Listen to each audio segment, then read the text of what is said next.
মারছে, পুলিশও মার খেয়েছে। লিডার অফ অপোজিশনের 5টা এমএলএ এসছে, হিট করতে পারেন না, এত কাজে ব্যস্ত।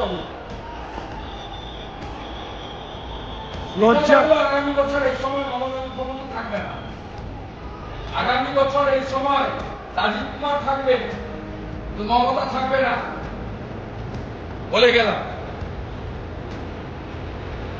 হিন্দু মারছে বসে বসে, লজ্জা করে না? হিন্দুদের হত্যাকারী এই সরকার, এই সরকার হিন্দুদের হত্যাকারী, হিন্দু হত্যাকারী এই সরকার, হিন্দু হত্যাকারী সরকার, হিন্দু হত্যাকারী সরকার, হিন্দু হত্যাকারী সরকার, হিন্দু হত্যাকারী সরকার, হিন্দু হত্যাকারী সরকার।